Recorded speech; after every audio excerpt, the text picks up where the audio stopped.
Oui, est-ce que ça va se passer, nous dit le dé. Le dé blanc à point. 5. Oui. Mais. La révolution du peuple a renversé les nobles du royaume et s'est emparée de la capitale de Kinbourg. Mais l'empereur Titankin est mort en maudissant les terres et tous ceux qui l'ont dépossédé.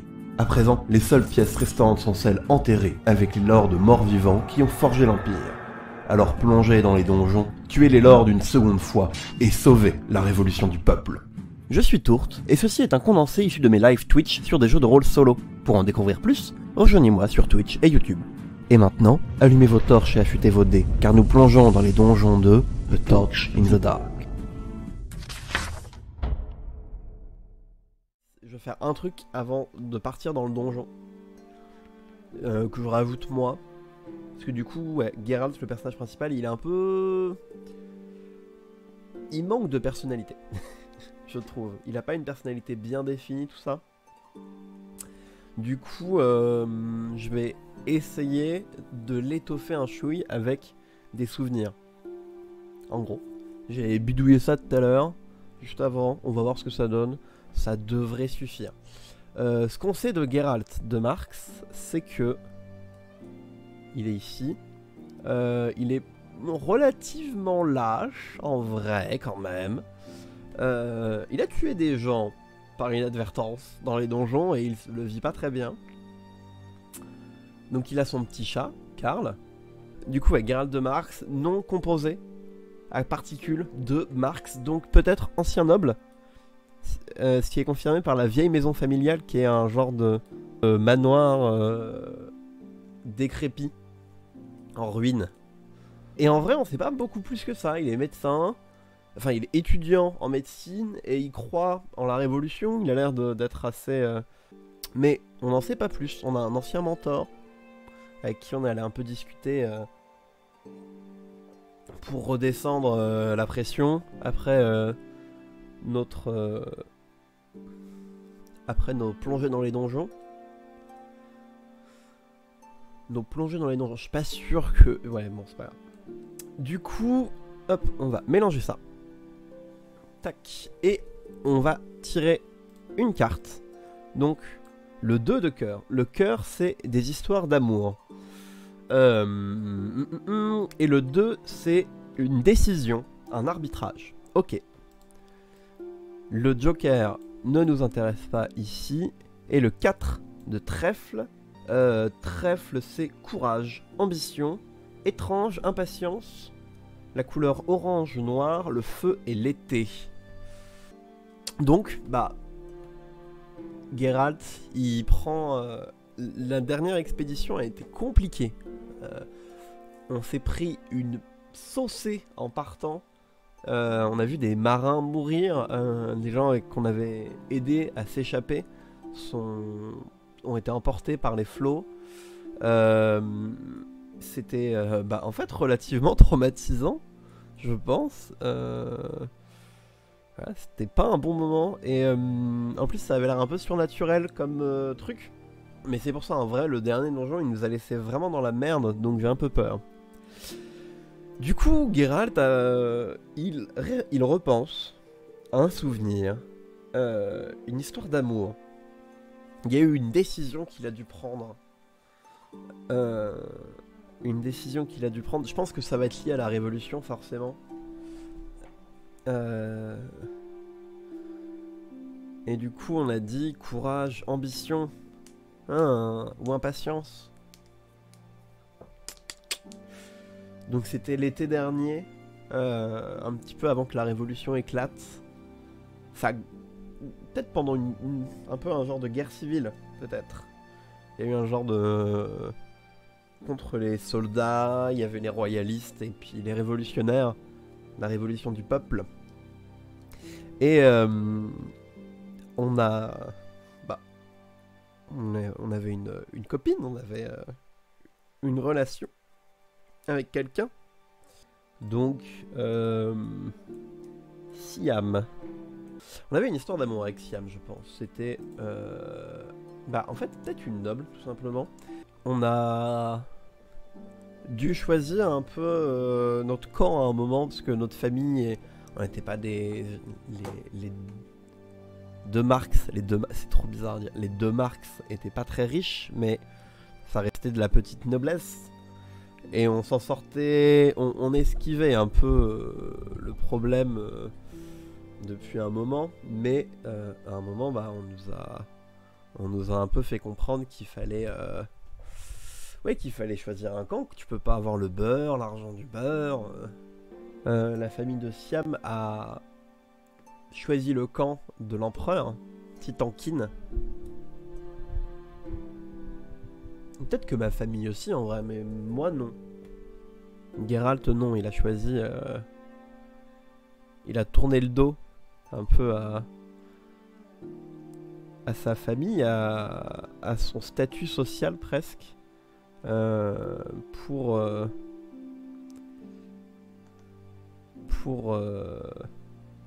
des idéaux révolutionnaires quoi. Et donc bah forcément ça s'est moyen bien passé quoi pour sa famille, pour son amour. Il a rejoint la révolution, mais à un prix. Peut-être aussi pour ça que malgré tout, il a quand même sa petite cravate, il fait des études et tout. Enfin genre c'est pas non plus bah c'est pas un plouc tout simplement. Hop, voilà. Il a tourné le dos à tout ce qu'il avait et à Siam aussi. Et il l'a jamais revu, forcément. Sinon c'est pas drôle ces histoires là. Il a pris un temps pour se remémorer pourquoi il s'était engagé dans tout ça et pourquoi c'était important de finir pour de vrai, de mettre en vrai un terme à cette histoire de malédiction, à cette histoire de mort-vivant. Il fait ça pour une vraie raison. Enfin, il a une vraie détermination idéologique.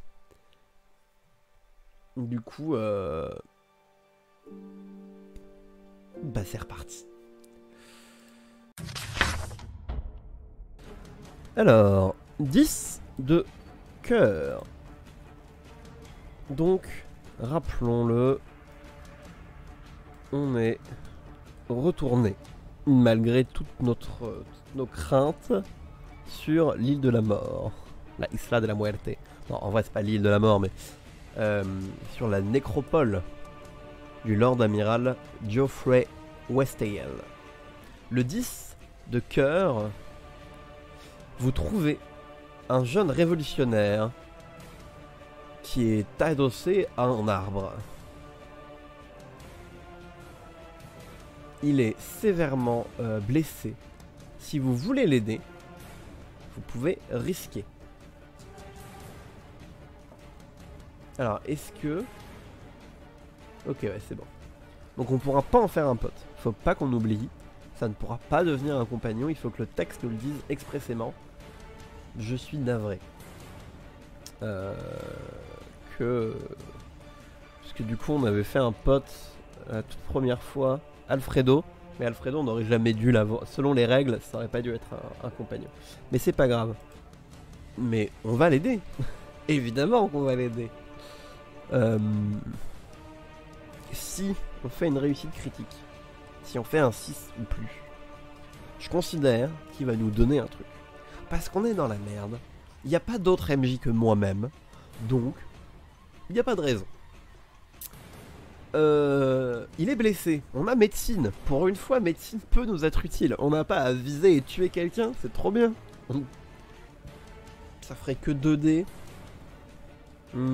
À écouter. Au pire, il va pas forcément se passer des choses terriblement mal. Donc c'est les 2 dés blancs qu'on regarde. Les 2 dés blancs nous disent 4 et 6. Et on garde le meilleur. C'est-à-dire le 6. Il va nous donner un truc. On croise un jeune homme. Il est plus jeune que nous. Il est vraiment plus jeune que nous. Tac.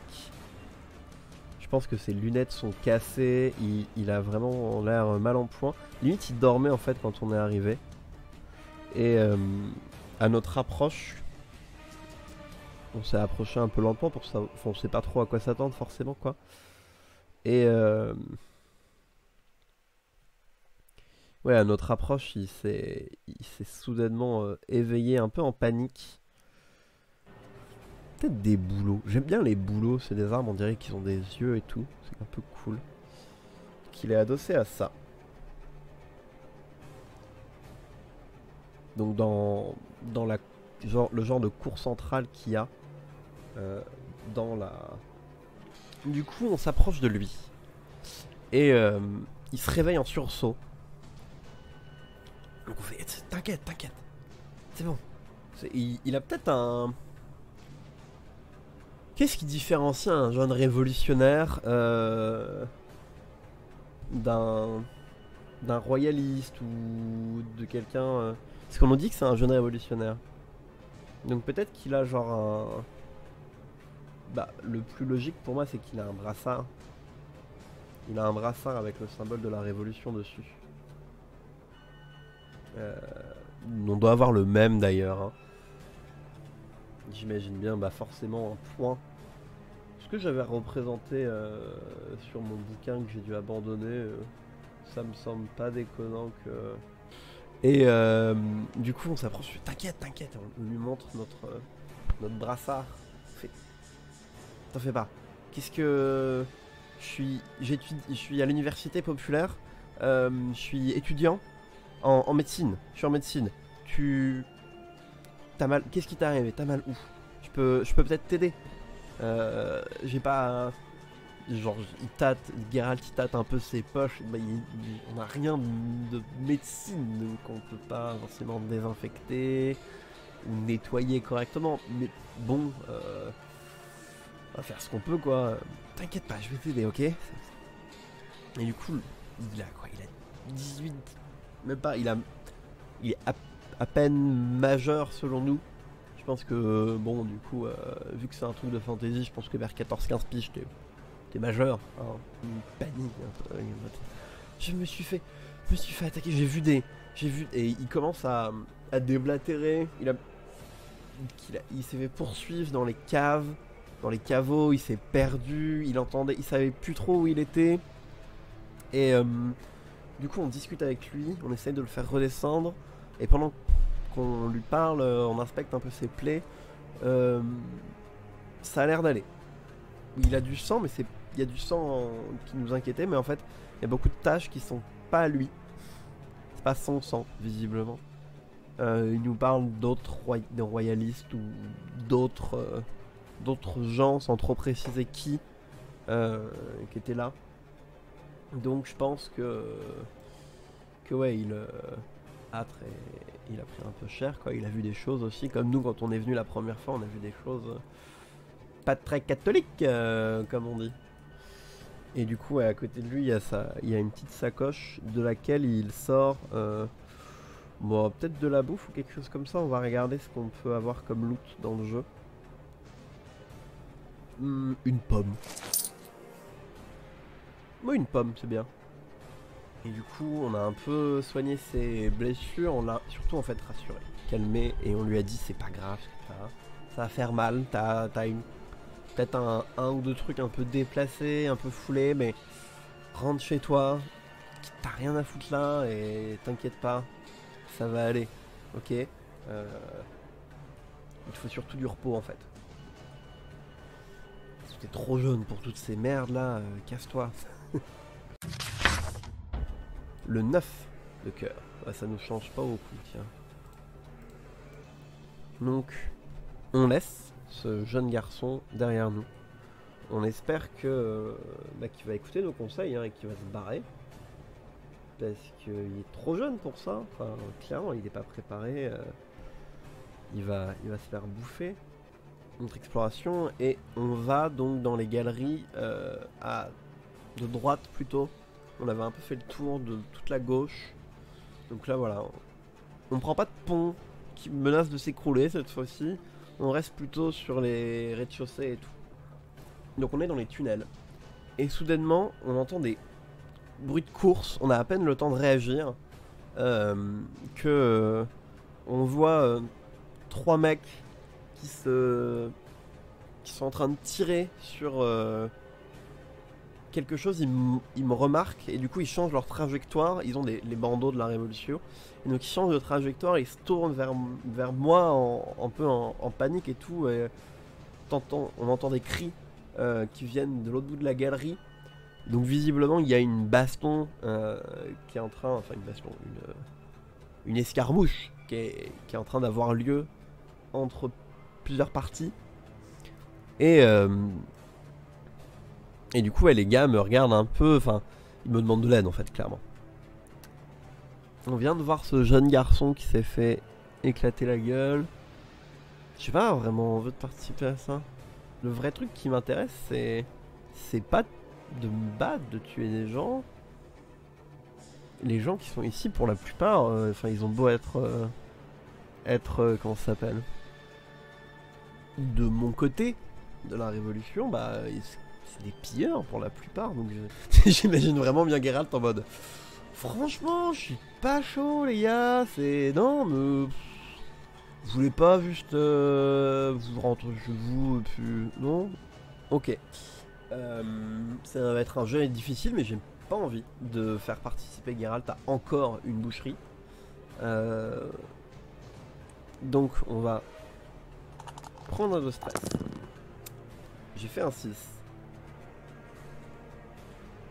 Et voilà, genre je pense que juste Geralt, il voit les mecs, comment il entend les gars qui lui commencent à lui demander de l'aide et tout, il réalise tout de suite la situation et il profite qu'il y a du coup des pilleurs, d'autres pilleurs qui pop entre guillemets à l'autre bout du couloir, du corridor, pour que ça attire l'attention du groupe en mode ils sont là, tirez dessus et tout. Et du coup il y a Geralt qui tape un sprint dans un couloir parallèle et on les sème parce que genre c'est mort. On a autre chose à foutre en fait les gars. Hop, 6 de carreau.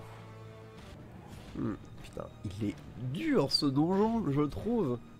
J'ai trouvé le seul trésor, seul truc que j'ai pu trouver, c'est parce que j'ai été sympa avec moi-même. On court dans les couloirs et dans les corridors. On passe à côté de murs où il y a des os qui sont gravés dedans. Enfin, pas gravés. Enfin, gravés aussi, il y a des gravures, mais encastrés dedans, façon catacombe de Paris en fait.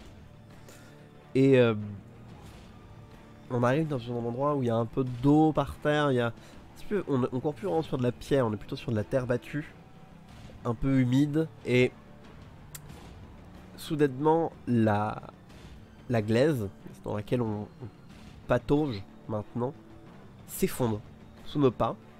On commence à avoir une sacrée histoire avec ça, hein. Et on tombe dans une ancienne crypte.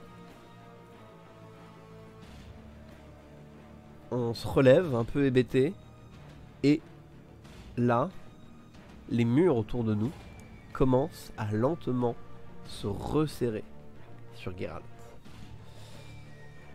Je pense pas que ça soit son gros kiff. Donc on est dans la crypte.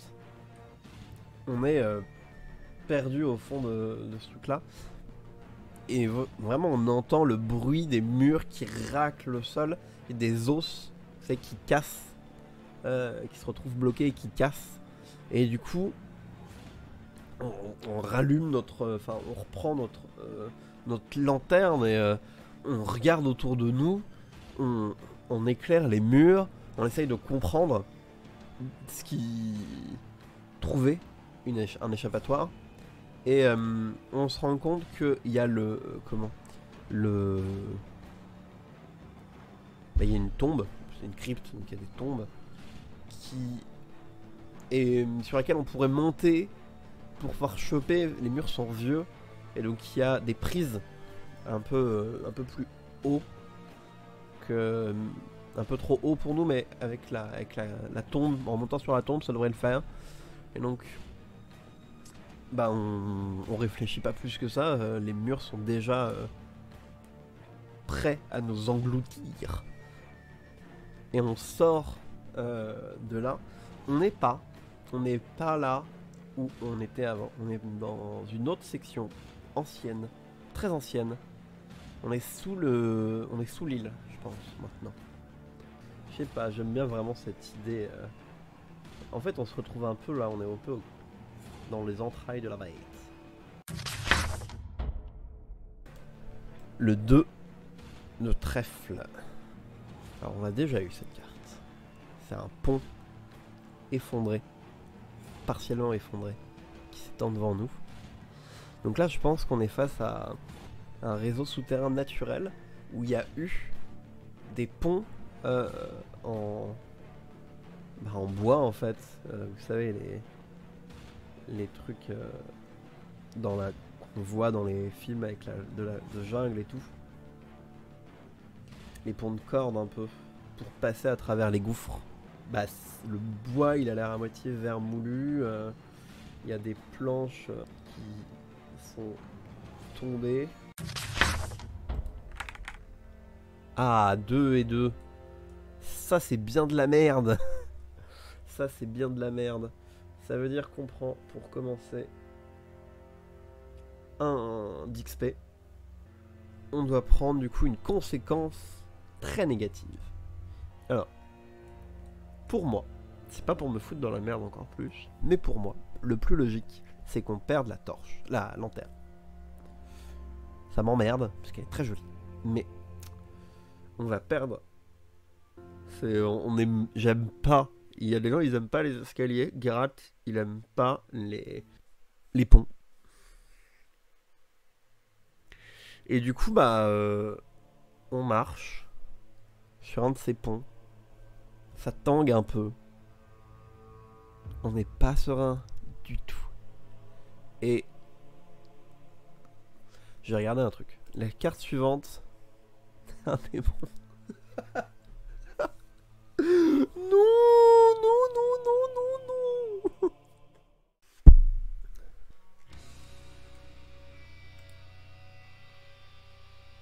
Donc, en fait, je regarde un peu comment ça va se passer ensuite pour un peu pouvoir raconter correctement le déroulé. Le pont tangue. Il y a un grand silence dans les cavernes. Il y a juste nos pas et les grincements qui résonnent. Il y a parfois des échos un peu étranges, mais voilà. Et puis, on est au milieu du pont.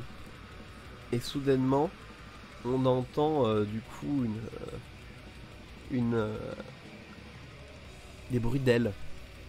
Qu'on regarde un peu autour de nous avec notre lanterne en avant. Et on se retrouve assailli par une nuée d'oiseaux rachitiques qui ont l'air malades et affamés. Je pense qu'ils ont un peu comme une maladie de peau. Comme si ils avaient un genre de lèpre, quelque chose comme ça. Ils doivent avoir un petit côté vautour, je pense.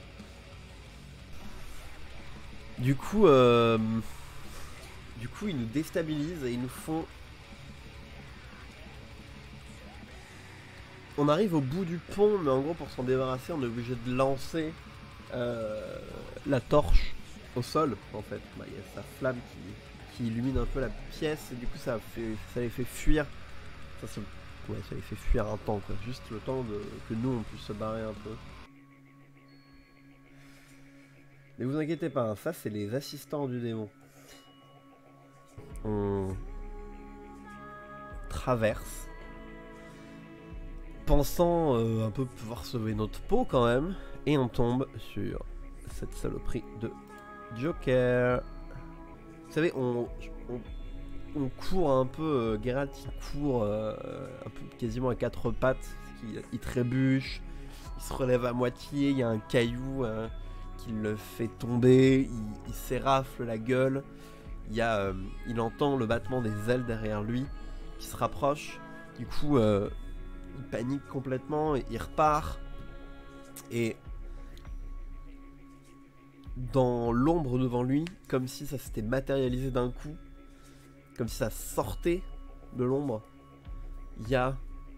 il voit d'abord du coup des pieds de bouc, puis il se frise sur place et il lève les yeux sur une lame imposante, ornée, qui luit légèrement. Il continue, il voit cette cage thoracique osseuse et les mains puissantes et griffues tiennent le manche de la hache. Et puis finalement il arrive sur une tête d'animal qui le fixe avec un air à la fois vide et en même temps affamé. Super. On est trop contents, c'est notre deuxième démon. On avait vraiment très envie de faire ça.